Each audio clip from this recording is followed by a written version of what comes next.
Hi, I'm Nadia, and I am an LGBT entrepreneur. Hello, OutBosses. Rhodes Perry here, and welcome to this week's episode of the Out Entrepreneur, a weekly podcast where I get to interview today's most inspiring LGBTQ bosses crushing it in business. And on this week's episode, we are welcoming Nadia McCullough, who is calling all the way from Costa Rica. So Nadia, welcome to the show. Hi, thank you. Glad to be here. Yeah. Well, I'm super thrilled to have you here. And for our audience, I just want to give a little more background about who you are. So Nadia is the co-founder of HiR Transcender, which is a $1 million accelerator program that connects transgender and non-binary entrepreneurs with investors. The business gives entrepreneurs the mentorship, training, and tools that they need to make a great pitch to the investors that they are seeking to get their businesses funding that they deserve to thrive. Nadia and her team see the business as a Shark Tank that meets RuPaul's Drag Race. I like that description. So as a trans woman, Nadia believes that this business is greatly needed to help expand economic opportunities to trans and non-binary communities at this crucial time in our movement's history. So Nadia, to kick off the interview, why don't you tell us a little bit more about your business and what makes it unique? Sure. Well, what makes HiR Transcender so unique is, first of all, it's the people that make it unique. You know, it's people like you and I. The program is a investment fund and coaching program that is geared towards trans and binary people. And what's so unique about it is that we as transgender people integrate genders like no one else can. And we do it on a daily basis and in our everyday lives. And, you know, there's nothing else out there that's like Shark Tank meets RuPaul's Drag Race, I don't think. There's nothing that I've ever seen like that. So that's what I believe makes us so unique. We're kind of a group that's inside another group, you know, like for the LGBT community, there's a lot of gays, but we're kind of like the group that's inside that group. So I feel like it's even more niche that needs to be helped and it's an underserved community that needs to be helped. Yeah. Yeah. And I like that you said that what you're doing is kind of a group inside of a group. So we had Paul Grossinger on the show. I don't know. We're over 100 episodes now. So I think it was around episode 50 or something. And he's from Gainjoules. So I think just to refresh our audience's memory, right? Like Gainjoules is founded to fund LGBT business owners, like many folks listening to the show, connecting them with the funding that they need. And, you know, when chatting with him, it seems that from the folks that he's working with and the businesses that he's funding, it's largely cisgender folks within kind of our rainbow family. And so I think what you're doing is super unique for sure, because there's such a great need, you know, when we look at our trans, non-binary community friends and family, in terms of just kind of overcoming barriers to getting employed, right? It just seems like entrepreneurship is that pathway. And one of the biggest barriers to entrepreneurship is, you know, having the funds to get started, right? Because we know that getting started on business costs a lot of money up front. So why don't you talk a little bit more about what some of those needs are, you know, based on your own personal experiences and what you know now that you've stepped into this leadership position and you're bringing together funders who want to do more to help our communities. Why the need? Why the focus on transgender and non-binary entrepreneurs? Well, I guess that really has to do with where the idea came from. I met my life partner on Grindr. And at the time, I was working as an escort. And I had been working as an escort for 7+ years. And at the time that we met, he messaged me and I had all of these things in my profile about, you know, like I had stacks of money and I had like diamonds and, you know, searching for generous guys and stuff like that. And he didn't really understand that. So he messaged me and we had a really amazing conversation. I was like, wow, this guy is like such a nice guy. He sounds super nice and sweet and really in tune with how I'm feeling and all this great stuff. Then I like told him the price and then he's like, oh, well, wait, I don't do that. I don't pay for sex. Like, that's not something that I'm looking for. And then I was kind of like upset because I was like, hey, well, dude, it's in my profile. Like, you know, why are we speaking and all of that kind of thing. But we ended up meeting and it was a magical was just, it was undescribable, you know, when you like meet that person that's for you and that really cares about you and loves you. And he said, well, you know, since we met up and that's something that you in your professional career do, like, why don't I pay you back in the same way? And he's a business coach. So he coached me and he was giving me all these ways of how I could improve my reach or how I could make more money doing what I was doing. And everything that he told me that I could do, I was kind of like really resistant to it. And I was like, oh no, I don't want to do that. And I don't want to do that. And that basically sparked in me the realization that what I was doing, I really was not happy with. And I wasn't proud of what I was doing. And I was kind of like lying to myself and telling myself that I was okay because I was making all this money and I was like paying for whatever I needed to pay for. I was doing all that, but I wasn't happy because I couldn't be proud of what I was doing. And so that was the first thing that kind of sparked that I needed to do something else with my life. So then I got a job doing bartending. And then I ended up, you know, making that first step towards doing something else with my life. And that was really important for me. And that's where it first started. And after I made that first step, you know, I got a job at an upscale restaurant in New York. And I was making good money, but I was not happy. I was like not happy with the management and the people that were coming to the bar, and it just wasn't a good fit for me. But I still made that step to change my life for the better. And then I ended up getting another job working in luxury fashion. And again, there I was making like the most money I've ever made, but I was the least happy because I was not doing something that I felt was meaningful. Yeah, I was making money like selling these expensive clothes, but you know, what does that really serve? Like what does that really do for the world? What does that help any community? And it doesn't really. So I really came to do this from an idea that my partner had about, and he's had ideas about this before with different businesses, but with my background and his background, it was like just the perfect kind of like melting pot where we just both were on opposite sides of the looking glass.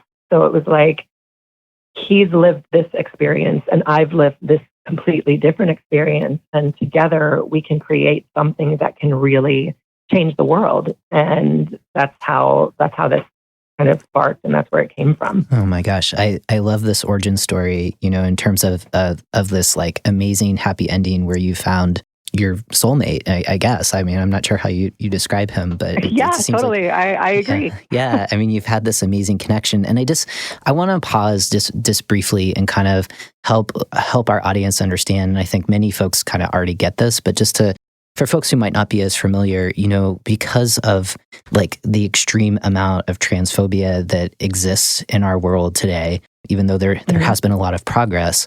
And I think especially for communities of color, you know, just like the compounding like oppression of racism, right? Like that it makes accessing employment and accessing educational opportunities so much harder, right? So there's just a disproportionate number of us who are trans or non-binary engaging in underground economies like sex work or the drug trade or whatever, right? And it's about survival. And I think like what you're onto is so powerful in that because so many of us have these skills of surviving, you know, and that they are so transferable to the world of entrepreneurship. And I think like you know, we were just talking about before, the biggest barrier is it's not so much of like, can you run a business, right? Because every day just by surviving, you are effectively running your own personal brand. It's like, it's having that access to resources. And I think what you and your partner are doing is incredible because you're looking at this need and being realistic about the barriers that exist and saying, all right, how can we game capitalism if we have to like live in this world where we have to have money to survive? How do we game it so that we can have access to it in ways that are alternatives? You know, it's not placing judgment on engaging in underground economies, because for some people that's what they want to do, right? But and for many folks want other options, right? And so I think that is super, super smart. And so I'm curious, like, how are you describing this need to people with resources that invest in businesses all the time and may see investing in trans people as some kind of liability? Well, what I do is I kind of tell them about the applicants. We use them as examples of what can really be done, because there's so many applicants that have so many different ideas, and they have like ideas for creating one of them has an idea of creating a blockchain system and to fix the census. And there's another one that wants to do a meeting place for, trans, non-binary, queer, LGBT people that can be anywhere, and a meeting space that you can do dancing, you can do aerobics, you can do workshops for anything, cooking classes or anything. But there's just so many endless ideas out there, and we're only scratching the surface of what is really out there and how many brilliant minds are not given the chance to really flourish. And that's kind of what we show them, is examples of people that can really be helped and pushed along in the right way, and something can really come great of it for the world, and help us become, those CEOs and those successful business owners that can really shine for the next generations to come. Yeah, I love what you're saying. And it's almost, because of the creativity, the innovation, the kind of the spark to build community, you just let the applicants speak for themselves about their business ideas. And it's it makes your life so much easier. It's don't believe me, listen to people who just need access to resources and imagine what's possible if you give them the keys to the kingdom to open their businesses, right? Yeah, so, exactly. Right. So we know that there's a lot of barriers to accessing kind of career-oriented jobs, right, for trans and non-binary people. So as you're building your business and you're creating this ideal culture that's super trans-inclusive from day one, what's one thing that you're doing in your business now, or that you would like to do in your business, just to signal, not just to trans and non-binary people, but to LGBT folks broadly, that there's a place for them at HiR Transcenders? Well, the thing that's really amazing about the program is that we have so much support from all the communities. Whenever I've talked to different organizations about joining for a partnership, or, what we're doing and what the vision is, people really respond to it and people really love it. So there's definitely a place for everyone in this program. And we have people that offer their services. I mean, it's straight people, gay people, bi people, it's all kinds of people. And they agree, that this is something that really needs to be done. It needs to be kind of skyrocketed, because it will really change what happens in our world today. And that's really the cool part about the program, that anybody can be involved, and they might not necessarily be the same way involved that the applicants are, but there is definitely a way for anybody to help and be a part of the group. Yeah, I love what you're saying, where, I mean, it sounds like there's a lot of champions a part of what you're doing who are not trans or non-binary. They're kind of our cisgender champions, right? And that gives me a lot of hope, right? That there's more people pitching in and willing to build out this really successful business that you're building right now. And on that, as you're building your business, what's one thing right now that has you most inspired? It's making your heart sing. Oh gosh. One thing that has me, I wouldn't say inspired, but one thing that really lights a fire under me, I would say what happens with our rights on a daily basis, on a weekly basis, how our rights as trans people and LGBT community get stripped away.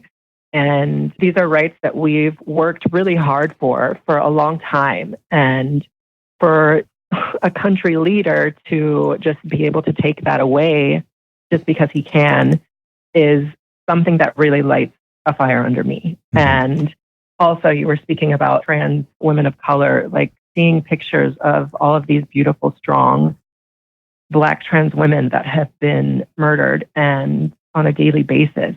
That is what really motivates me. And that's what really inspires me to keep going and doing what I'm doing, because I know that it's not about me. It's not just about me as a person. It's about the fact that people can't be treated like this anymore. And it's time that things change and we move in the right direction. So if we can't just do something by just talking about it, we have to actually make action.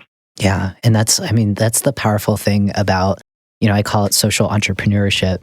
You're not just building a business, you're leading a movement, and you're changing the world that way. And you're reminded by the pain and, the realities of the world that we live in right now, and trying to be, and trying to be that source of hope. And I think I commend you for doing the work that you're doing. And thank you. For context too, for folks that aren't as kind of plugged into the things that are happening out of DC right now, there is a move by the presidential administration of redefining gender in a very narrow way, which effectively would legally erase trans and non-binary people. Erase all of us. Yeah, legally.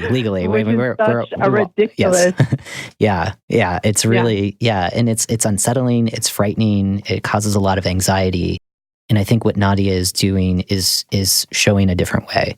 It's like we're never going to be erased. We're always going to be here. And not only that. Yeah, we're never going to be erased, and we're always going to face this happening. Yes. Like he's not the first world leader. U.S. leader that's done this, and he's not going to be the last. And there's going to be people that are after him that have the same ideals and want to strip it away from us also. But we just have to keep inspiring each other and have to stick together and kind of like just keep moving forward, because there are things that are going well for us and that have changed for the better. But we just have to move forward and keep with that and keep shining. Yeah. And I think this is where the business world can be, an incubator for social change. And you're doing that. And I'm curious, as scary as things do feel by the president's actions, do you find that, as you're building HiR Transcenders, you need funders, you need people that are willing to kind of write fairly large checks.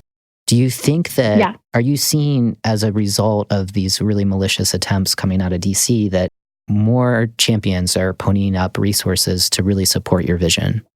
I kind of do. Like, that's cool that you asked that. And because everybody agrees, like across the board. Well, not everybody, but the people that I speak to, the organizations that are LGBT focused and mission driven that have the same missions as us, they agree. And that's one thing that I am super happy to see, is that when we talk to people and organizations about what we're doing that are kind of doing the same thing, but not, specifically for trans and non-binary people, that there's no competition. Like, it's like a no-brainer for them to say, hey, yes, I'm there to help you. Like, I am there to offer my services. I'm there to offer my time. I'm there to offer whatever you need from me. And that to me is a really beautiful thing. And it makes me emotional because it's right. It feels right. It feels organic, and it feels like we should just love each other and keep moving forward. I love that. I love that there's an outpouring of support for what you're doing, and that just has to be confirmation that you're on the right path, that you're doing exactly what you're meant to be doing here on the planet in this moment in time. Because trust me, it's definitely tough to keep moving forward. But when we get the support and the love from people, then that it just confirms what we're doing is right. And that, we need to keep going. Yes. All right. So speaking of keeping going, we have to go to a quick sponsorship break. And when we return, we're going to talk more about Nadia and what brings her to our rainbow family. So, hey, OutBosses, Rhodes Perry here. As you all know, part of my passion for this podcast is to empower you and fellow LGBT entrepreneurs to cultivate a feeling of purpose and belonging in your business. To know that you can show up and be the most authentic version of yourself. Purpose, belonging, and workplace culture are concepts I take seriously in my own consulting business. In fact, I'm on a mission to empower leaders just like you and those on their way to joining us to cultivate cultures of belonging. In my upcoming book, Belonging at Work, I share some of my personal struggles of coming out as a trans guy in the workplace and how I leverage this experience as one of my business superpowers. Now, I'm on a mission to support you in taking simple actions that will make a world of difference for anyone who has ever felt as if they needed to hide important aspects of themselves on the job.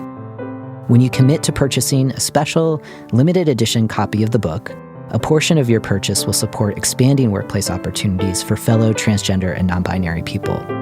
An added bonus, your story about what it means to belong at work will be featured on the book's website to inspire others. You're ready to belong at work now. To learn more, visit rhodesonamazon.com or text 444-999 and type the word belong. Again, that's rhodesonamazon.com or text 444-999 and type belong.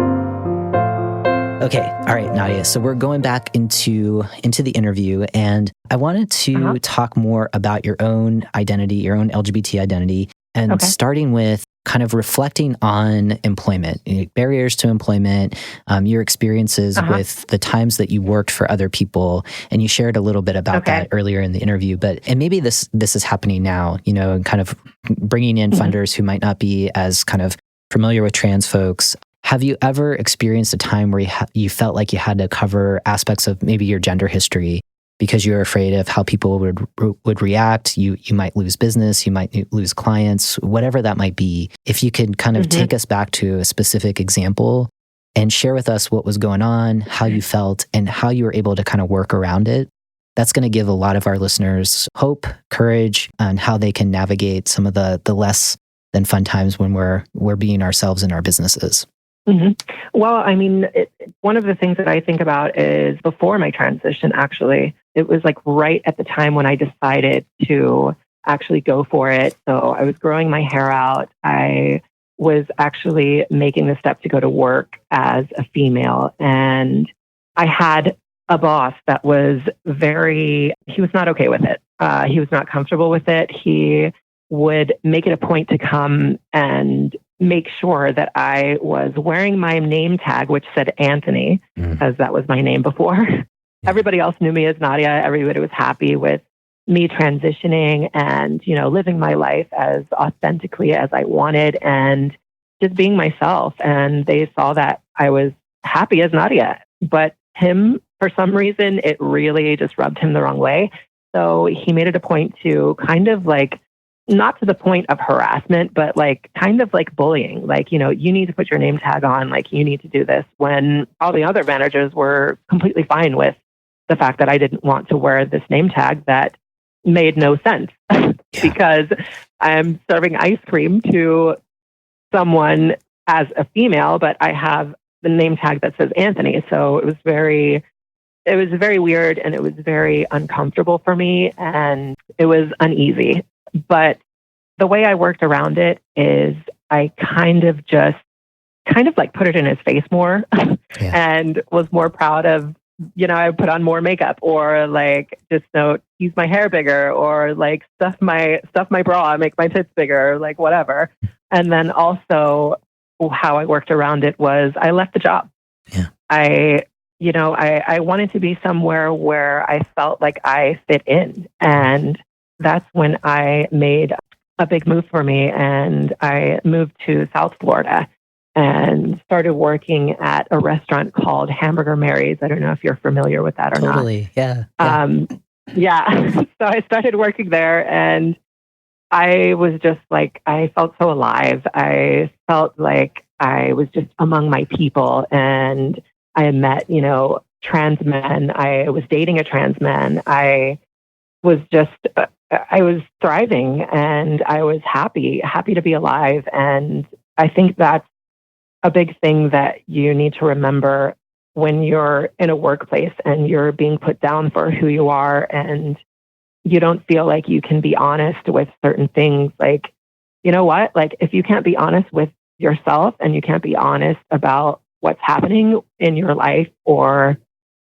be comfortable sharing parts of your life that are very important to who you are, then it's not the right place for you. And there are a million other jobs and you can do something else with your life, and that's just what I did. Yeah. Thank you for sharing that. So I know that this is like, I guess, the trough of the interview. We have to talk about the tough times because, people are really still struggling with belonging, with fitting into their workplace. And I like what you shared, and it reminded me of kind of this phrase where, people don't quit jobs, they quit managers. And it seems like when you're serving ice cream, the manager that you were working for, unfortunately, didn't do his homework, and could have easily shifted practices like Hamburger Mary's, where you were respected for who you were addressed by the name that you use and the pronouns that you use, and like those little teeny tiny changes that people who are quote unquote uncomfortable, like, do some self-education, learn best practices on how to really see the genius in your trans and non-binary employees, and basic respect. You wouldn't do that to anybody else. Like, and just that how workplaces still struggle. It's like, this is basic. Like, we're not even talking about like the more advanced stuff of like, maybe give us healthcare that could help us just like everybody else, But anyway, I digress. But I thank you for sharing that, because I do think that your story, as hard as it was for you, will inspire other people to recognize, like, there are jobs out there are employers out there that they're doing the work, care. They're trying, exactly. And that'll be your friend that will be supportive and that want you on their team because you are unique, because you're different, because you're beautiful, because you have an amazing heart and you are who you are. Yeah. And the other, like, the power of the show too, is there's so many people who are business owners who are listening to this, who may not be trans, they may not be non-binary, and they are also actively thinking about, hey, I want to have an intentional culture where my people fit in. And I'm learning from Nadia, I'm learning from Rhodes, and wow, this is such an easy change. We have name tags. I'm going to let people decide what they want on their name tag, and what pronouns. There you go. Use, right? Small, super tiny easy, super would easy. Have completely changed my life. Yeah. I know. It's like basic. Well, honestly, in all honesty, I'm grateful for that happening, because it wouldn't have led to me changing my job. It wouldn't have led to me meeting the people that I met, and it wouldn't have led to me becoming the strong person that I am today. Yeah. I mean, it's all about your journey, and and what you're doing now it's just brilliant. So I want to talk more on the empowerment side too. So, lived experiences shape us, and often we get shaped by the fire. So I'm curious for you, Nadia, being someone who's trans, do you see that as a superpower in business? And if so, how? How does it help you stand out? Okay. Well, I think my superpower would have to be, somehow I'm really good at helping people be comfortable with what makes them uncomfortable about themselves. Yeah. And one of the ways I do that is with being so open about my own story and about my insecurities and, being a sex worker, and at one point, like, being very depressed, and, it really like helps people open up and share their own stories. At first my story was about being gay. So I had to come out, I came out at 15, and that was what I would tell people, like, and that made me so happy with myself, was being honest. And every time I was honest with somebody, it just made me feel even better, because then they were kind of like, oh, like, well, cool. Like, you're who you are, and that's cool that you are who you are. And then, after being gay, it was coming out as a trans female. And now that I'm being honest with about escorting and the move I've made into, doing a different career path, I share those deep, dark secrets about myself. And the more you share with people, the more people kind of respond and open up and share their own stories. I have one of the applicants that came to an event that we hosted in New York last month. It was our first Transgenders event, and one of the applicants came up to me, and he was like, it was our first time meeting, and he was like, thank you so much for your vulnerability, and thank you so much for being so open, because you helped me be open. And that to me was like such a huge compliment, because at times I'm like scared, like, am I saying too much? Am I being inappropriate? Am I being a mess? And, he really confirmed that as sensitive as I am, like, and as free as I am, I'm doing the right thing. And there was a couple, we have a restaurant here in Costa Rica, my partner and I, and there was a couple that came from LA, and they actually didn't even get to eat dinner with us because their car broke down, like, just like maybe half a mile down the road from where we were. So the car is stuck. So my partner and I walked to go sit with them in the car because they're obviously not going to have dinner with us. So we go to them and we sit with them in the car, and we told stories. We had an amazing conversation, and they ended up inviting us back to their vacation spot at a beach that was about an hour away. So they invited us to dinner. They haven't even eaten, the food that we were preparing, but they invited us there, and I was so nervous. I was so scared. And my partner was like, just tell them that you're trans. And we ended up telling them the whole story about how we met and that I'm trans, and, the program that we're working on. And because you never know who really you can be honest with and who you can't, right? Totally. Like it's always kind of like a safety issue and a business issue. So once I was honest, she like completely was honest with me about, an eating disorder. And it was just so cool that she felt so close to us to share that information. And it was because I felt close to them and wanted to share that information with them.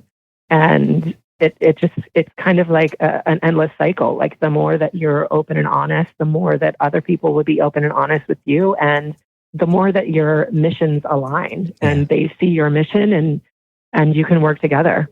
Yeah, I love what you're saying. And it's like, it is a risk. It is a risk to share aspects of your gender history. It's a risk sharing stories that I think the old model of leadership is you can't share anything personal. It's like this kind of baby boomer model of like, no, nothing personal in the workplace. You have to be the all-knowing, infallible leader. And if there's any like cracks in your armor, then you're not quote unquote leadership material. And I think what we're learning more and more, and thank God for Brene Brown and all of the scholarship that she does around vulnerability studies, is like the more vulnerable you are, the more relatable you are, the more people are going to build trust and rapport with you very, very quickly. And you're a shining example of that. Every time you share your story, it is a huge risk because, like you said, you don't know how people are going to react. And there are real safety issues. And yet you're standing in your truth. And that's either going to attract people right to you, or you're going to learn really early on, you know what? You're not going to be someone that I'm going to work with, and that's okay because I don't want to work with you, right?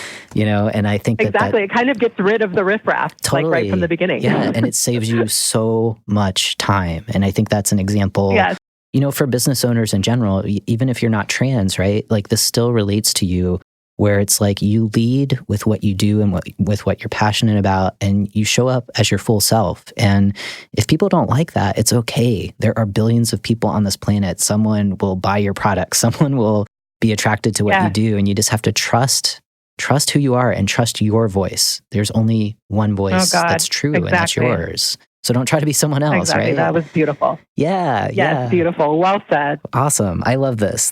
I'm having fun. Podcasting is great. Me too. So, I knew I was going to. Yeah, this is awesome. Okay, so I have one more question here in this kind of personal reflection of, what brings us to our rainbow family. And it is this. I mean, in essence, HiR Transcenders, like you're giving back to LGBT communities. And, as you become profitable, as you think about social responsibility, of the profits that you're bringing in now or that you are likely to bring in the future, how are you reinvesting that into LGBT communities?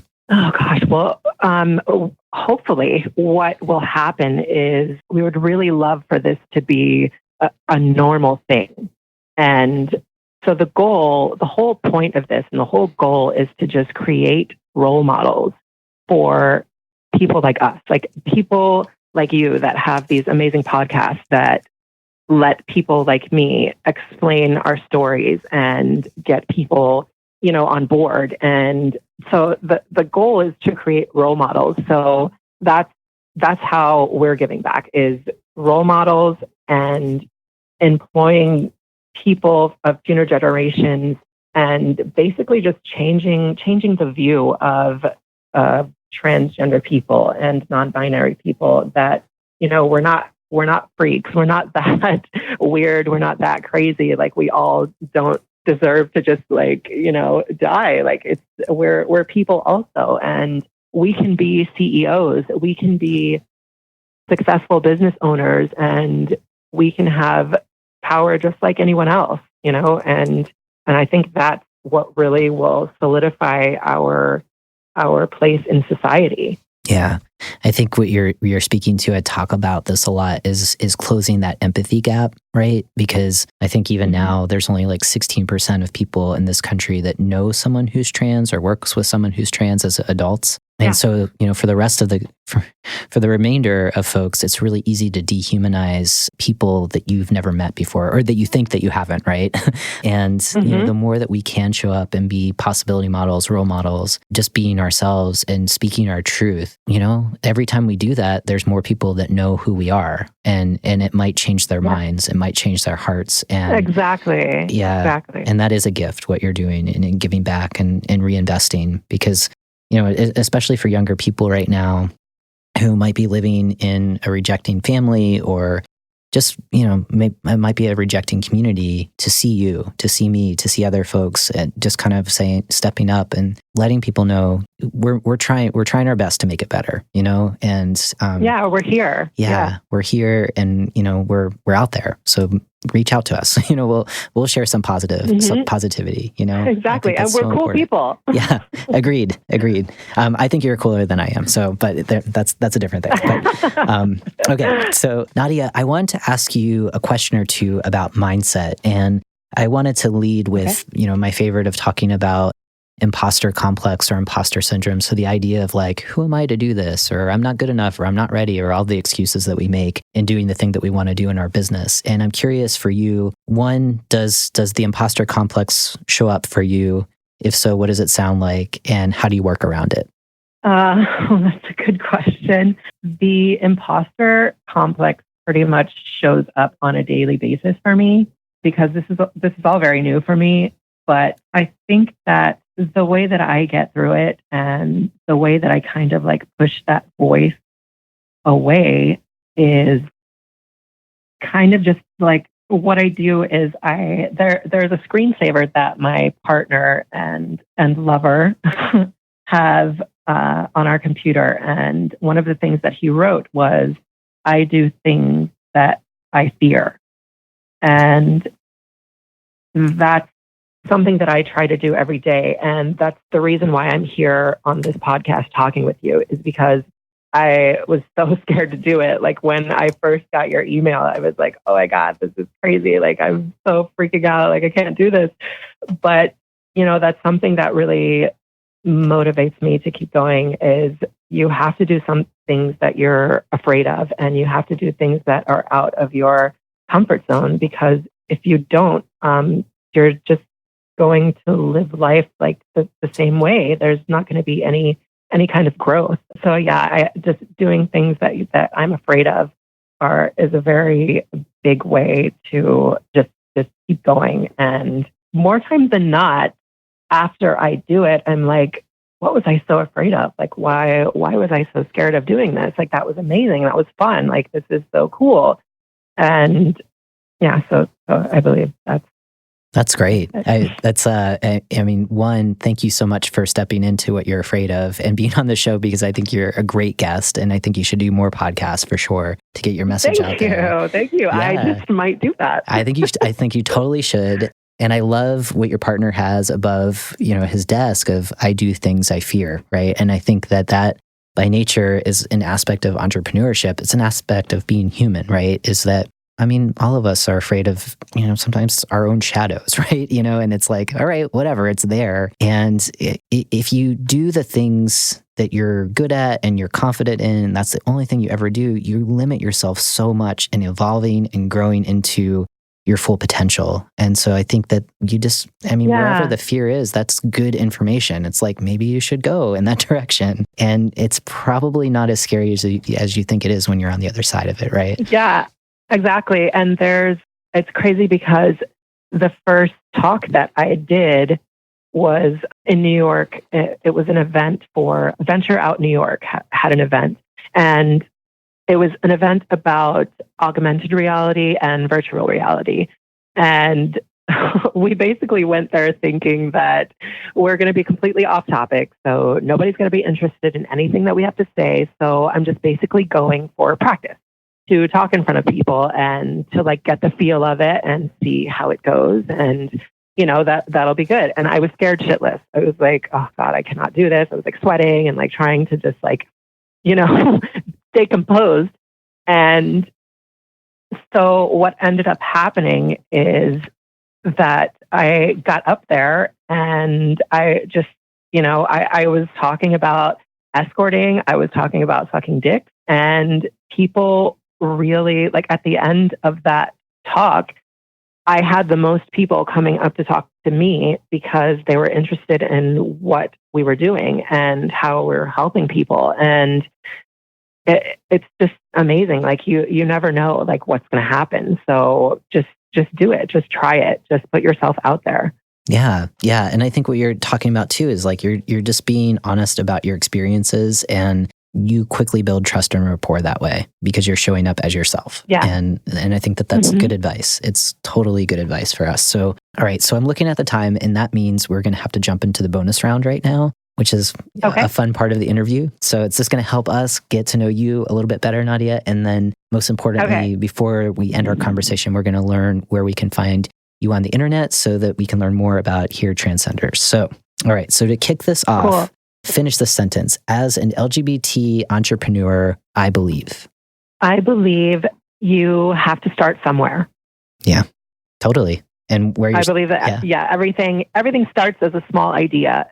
Anything and everything that's big and successful starts as a small idea. So if you just start somewhere, do some little thing that will move you towards that goal, then even if it's small, like it's something, and it might end up being something really amazing and something huge.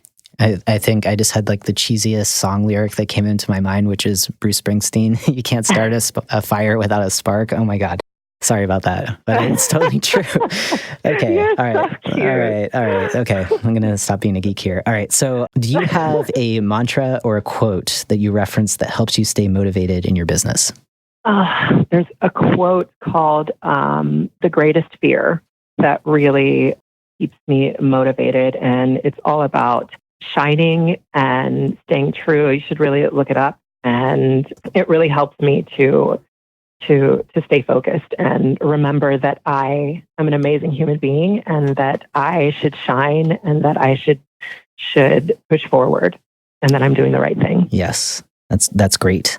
So on moving forward, when you're talking about your day in and day out experiences as an entrepreneur, can you share one personal habit that helps you master yourself and your business? Personal habit. One of the things that I do is I really like to run in nature. And here in Costa Rica, it's like you can go to the jungle and run. Like even if it's just around my house, like I can go to the jungle and I can run and I can think about things and I can clear my mind and I can just tell myself like, I can do this. I'm strong. Like I'm capable. I'm able-bodied. Like I have a brain. I have a heart. I have compassion.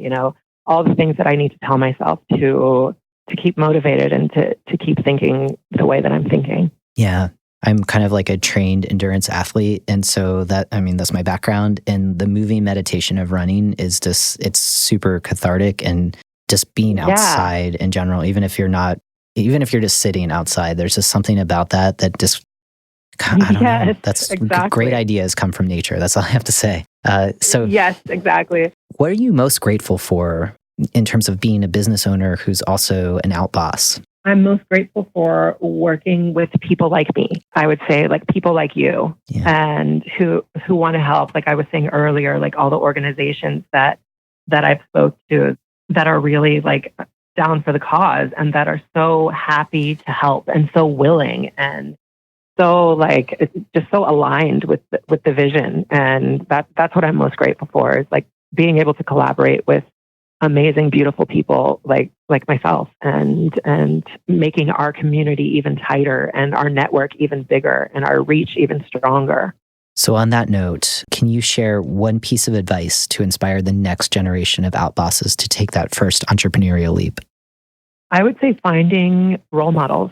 Finding role models was something that was super important for me, before I came out, even at 15. That will really help you. Just find that person that you look up to and talk to them and get their advice on how to do what you're trying to do and how they got where they are.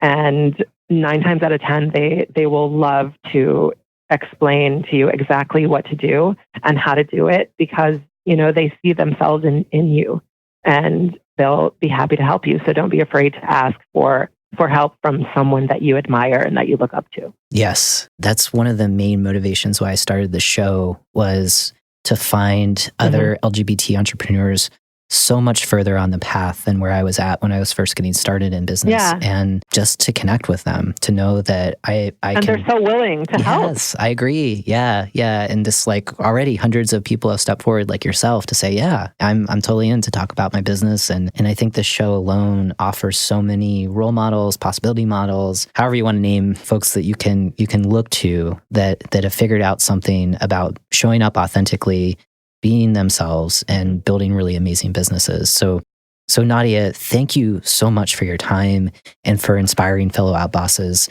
Before we go, can you share? Thank you for having me. Yeah, this has been awesome. So, before we go, can you share one way that we can stay in touch with you and learn more about your business? Sure. Yeah. You can go to the website. It is here at there. It's kind of like a dual website. So you can find our restaurant and the HiR Transcenders on the same website. So the website is hiradventure.com. That's HIR adventure.com/transcenders. And that's how you can find the information for the restaurant. That's how you can find the information for the program. And that's how you can get in contact with us. And actually, if you also go to the Facebook page, HiR Transcenders, you can message us directly. You can message me, and I'll be happy to answer any questions or talk to you about whatever you need to know. I love it. All right. So OutBosses, thank you so much for tuning into this week's episode. It is always my privilege to connect with you and so many inspiring OutBosses like Nadia. Nadia, thank you so much for being on the show. It was really a great conversation. I have a quick request for listeners. I am asking you to go over to the Out Entrepreneur on iTunes, if that's the way that you consume this podcast, and consider leaving a rating. And I wanted to read one that was it just kind of blew me away. And this is from Robin329. So Robin, I don't know who you are, but thank you so much for writing this review. This is what she says. She says, I am a newly avid listener to the podcast, which I basically found by Googling business/entrepreneur podcast. I don't consider myself part of the LGBT community, but I love the podcast and really appreciate what you do. In general, I've spent most of my life feeling I didn't belong or being directly told so. And I think of what you do as opening gates, even if you have to pry and claw them open. That should have been that way a long time ago. As a straight person, your podcast is my favorite on business and entrepreneurship. And she says that she listens to several, so thank you. And she says that I will continue to be an avid listener and an advocate. You and your guests are inspiring to me, and I think everyone should listen in. Thanks, Rhodes. So thank you again, Robin. I really appreciate that. And if you are like Robin and you get a lot out of the show, please do consider going over to iTunes and leaving a rating and review. It's the best way to get the show known. And also, if you want to stay connected to the show through our listserv, just go ahead and text OutBoss, all one word, to 444-999, and we will make sure that you get more information about Nadia, her business, and other guests that we've had.